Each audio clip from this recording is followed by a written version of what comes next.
ni kita nak raya Aidiladha kan? Dengar cerita, awak nak buat ibadah korban. Betul kan, Nah? Waalaikumsalam, Teha. Betul. Kalau tahun ni saya ada duit lebih, saya nak buat ibadah korban. Oh, begitu. Alia, macam ada benda je nak tanya. Maaf korang, saya menyelit. Bolehkah saya tahu bilakah ibadah korban akan dilaksanakan? Oh, Alia, bukan sembah apa pun. Dah saja soal awak. Ibadah korban dilaksanakan pada hari nahar iaitu 10 Zulhijjah. Seperti yang disebutkan dalam surah Al-Hajj. Ibadah korban dilaksanakan selepas salat sunat raya Aidiladha dan khutbah dibacakan. Awak faham, Alia? Oh, baru saya faham. Seingat saya, ibadah korban ni ada kaitan dengan Nabi Ibrahim kan? Betul tu. Mesti korang tertanya-tanya kan? Kenapa korban ni dikaitkan dengan Nabi Ibrahim? Biar saya ceritakan. Satu malam, Nabi Ibrahim bermimpi dengan seruan, "Hai Ibrahim, penuhilah seruanmu." Pada keesokan harinya, beliau tekad untuk melaksanakan nazarnya atau janjinya itu.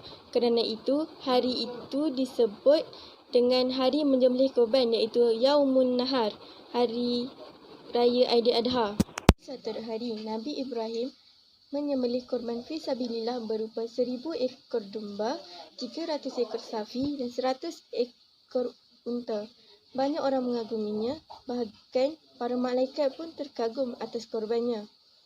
Korban sejumlah itu bagiku belum apa-apa. Demi Allah, seandainya aku memiliki anak lelaki, pasti akan aku sembelih kerana Allah dan aku korbankan kepadanya, kata Nabi Ibrahim AS sebagai ungkapan kerana Sarah, isterinya Nabi Ibrahim, belum juga mengandung. Wah, hari ni saya dapat banyak ilmu tentang ibadah korban ni tau. Kalau saya nak buat ibadah korban ni, haiwan macam mana yang perlu saya pilih ya untuk lakukan ibadah korban ni? Biar saya pula yang menceritakan. Binatang korban yang diutamakan adalah binatang Al-An'am, iaitu binatang ternakan dan berkaki 4 seperti kambing, lembu dan unta. Oh, kalau macam tu saya beli lembu lah. Tapi boleh tak cadangkan dekat saya lembu macam mana yang sesuai untuk saya nak lakukan ibadah korban tu?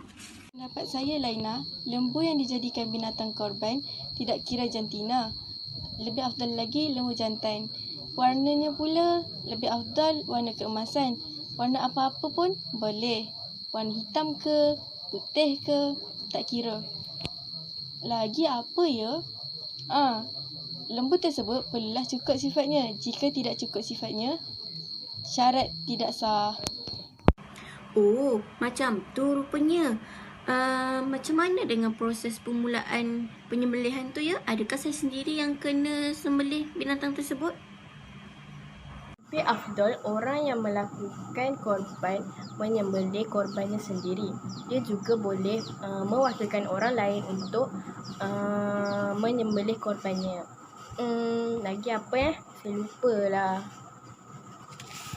Tak apa Alia, biar saya sambung. Orang yang membuat korban disunatkan hadir dan menyaksikan sendiri korban tersebut dengan syaratnya.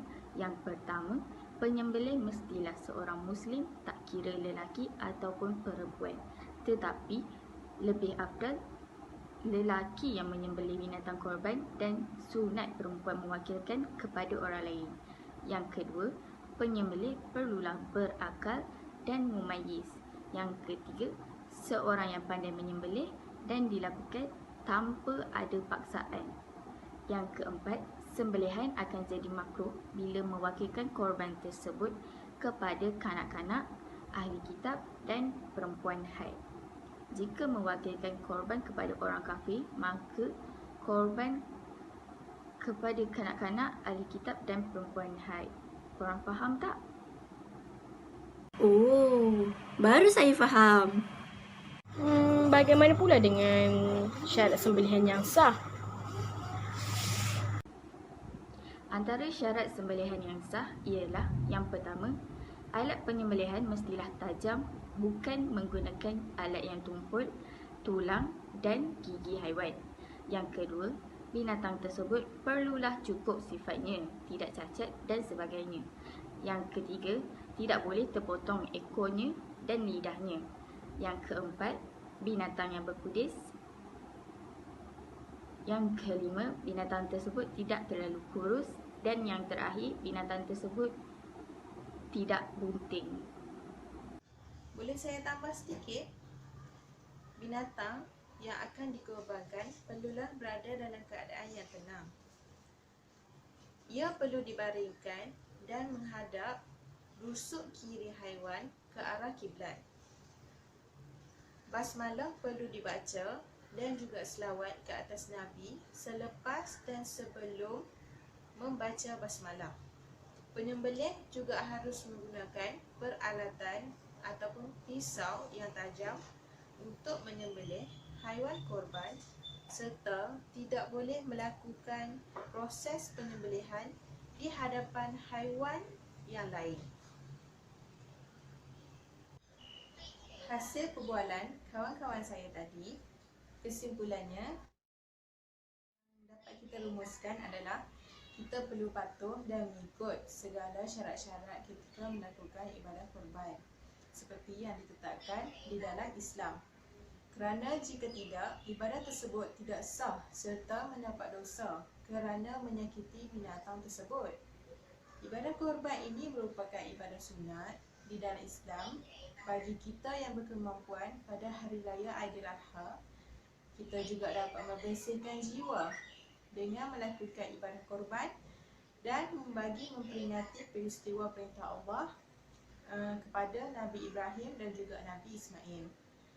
Ibadah korban disyariatkan sebagai tanda syukur